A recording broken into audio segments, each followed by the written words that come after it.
महाराज की जय। गुरु जगदीश राम महाराज की जय। गुरु अशोक राम महाराज की जय। गुरु बलदेव राम महाराज की जय।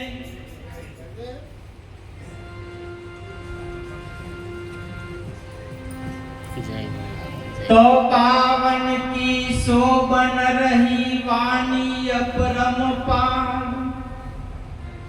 संत कवि होय सो कहे तेपन को विस्तार। तेपन को विस्तार अनाम नाम कहावे। नियक्षर निर्धार गुरु अलख लक्ष्मण लावे। अर्जुन कह तो यार कोई पूरा ज्ञानी। जग हे पावन नी मोय तेपन तुरिया की चुपानी।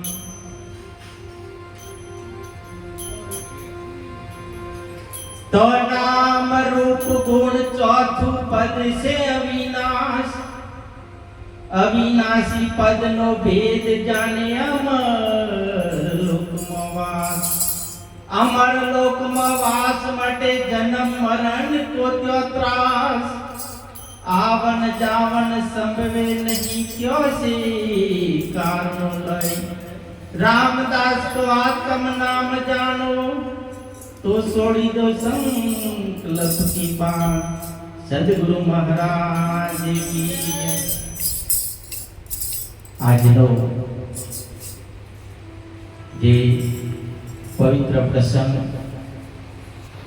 निवृत्त सनातन मधुली 16 जगदीश राम महाराज ना द्वारे अशोक राम महाराज ना खरेखर प्रेरणा साथ सहकार संतोनी साक्षी में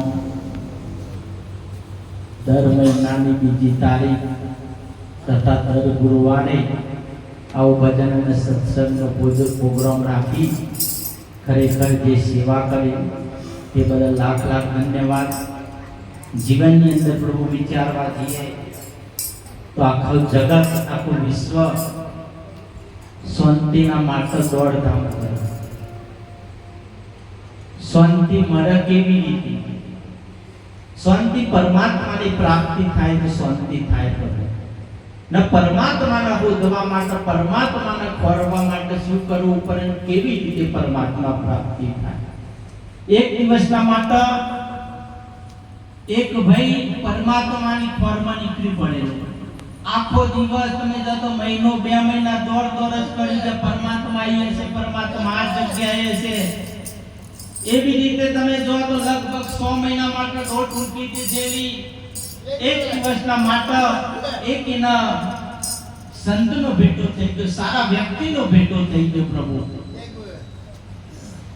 ए सारा व्यक्ति पेला भाईने कह્યું કે તું આમ દોડ કેમ કરો છો કે હું પરમાત્માની પ્રાપ્તિ કરવા માટે દોડું છું। આત્માની અનુભૂતિ કરવા માટે કેમ દોડું છું? તો કે આત્મા આ રીતે ના મળે પરમાત્માની પ્રાપ્તિ આ રીતે ના થાય તો કે કેવી રીતે થાય?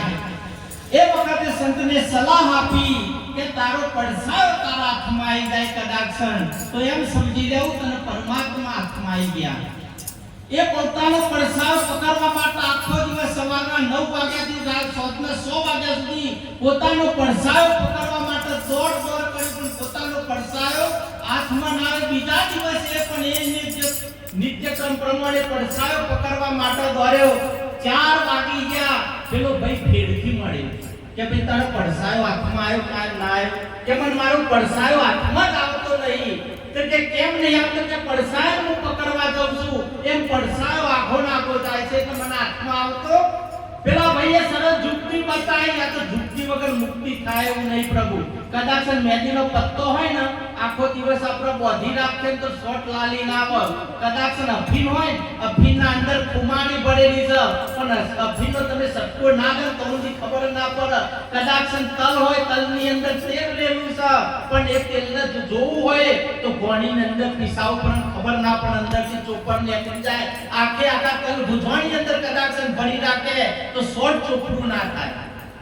એટલા માટે પેલા એ કહ્યું કે જુક્તિ વગર મુક્તિ ના મળે. તો કે જુક્તિ કરી બતાવો. કે જુક્તિ હું કહું એમ કર. કે શું કરું? કે તારો હાથ તારા માથા ઉપર મૂકી દે.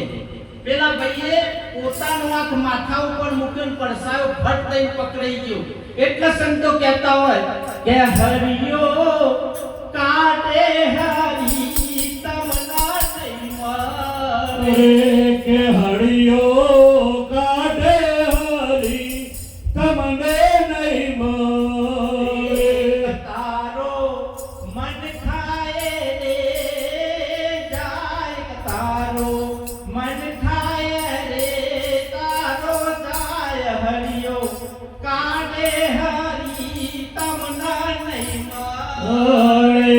કે તારો મન ખાય અવતાર એડે જાય. તારો મન ખાય અવતાર એડે જાય. હરિયો કાઢે હરી રે તને નહીં મળે.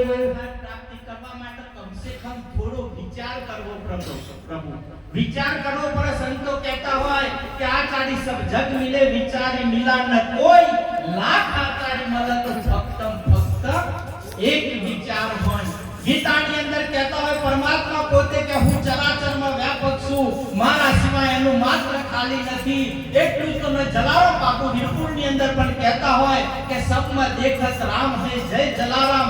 આવું સચોટ જ્ઞાન શાસ્ત્રોની અંદર ભરેલું હોય પણ આપણને કેમ સમજાતું નથી પ્રભુ? બહુ વિચાર કરવાની હોય. એક દિવસના માટે માજી સ્ટેટ લાઇટને નેચર પોતાની કઈક વસ્તુ ખોવાયેલી, એ સ્ટેટ લાઇટને નેચર પડી. તમે જો તો 1 કલાક થયો, 1.5 કલાક થયો, 2 કલાક થયો, માજીને વસ્તુ હાથમાં ના આવે. કુદરતના કરવા ચોથા વિવેક પુરુષ નીકળ્યા ને એમને કહ્યું કે માજી તમે ઘણી ખોજ કરો છો, શું શોધો છો કે તમે?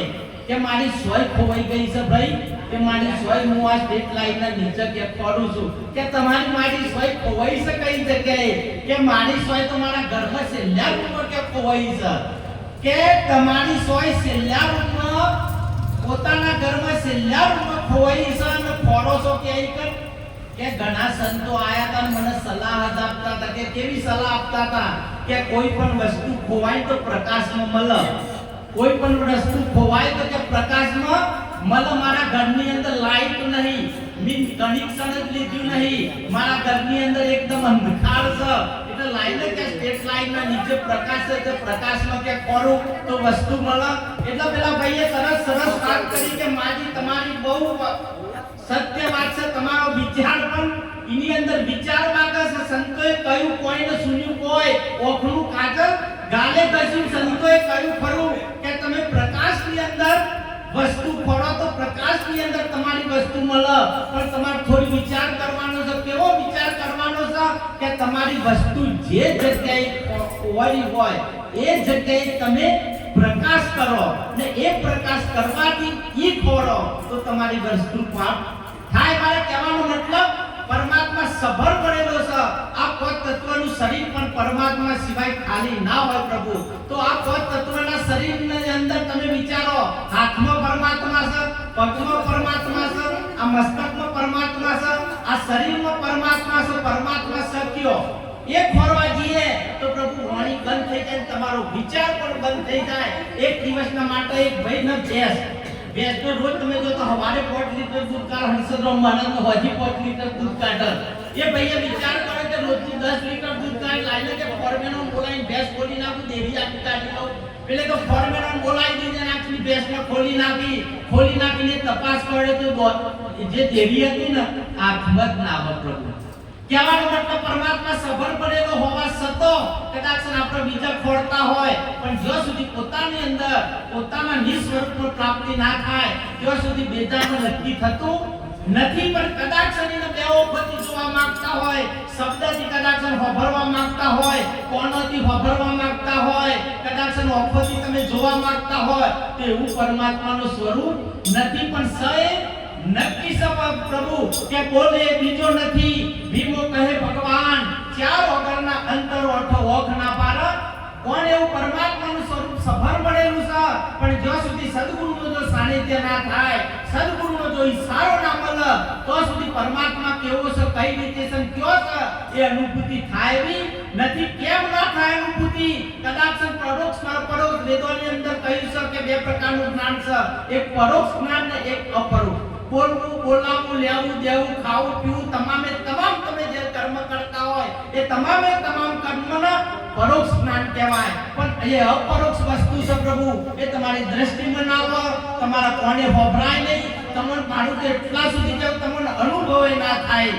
પણ જાતે જમસમ એમ યથાર્થ નક્કી થઈ જાય ને પરમાત્માનું શિવ કેવું સ્વરૂપ હોય એ કહેવામાં મેળ આવે એવો નથી. એક દિવસના માટે તમે જોવો તો એક સુરદાસ ને એક ભાઈ લઈને જમવા ગયો એટલે દૂધ પાક પીરસી દીધો. પેલા ભાઈએ કહ્યું કે આ દૂધ પાક બનાવ્યો છે. પેલા સુરદાસે કહ્યું કે દૂધ પાક કેવો છે? તે પેલા ભાઈએ કહ્યું કે દૂધ પાક સફેદ હોય. એટલે જિંદગીની અંદર જોઈતો ને કલર ને પણ એ ખબર ના હોય કે દૂધ પાક કેવો છે, કે સફેદ હોય.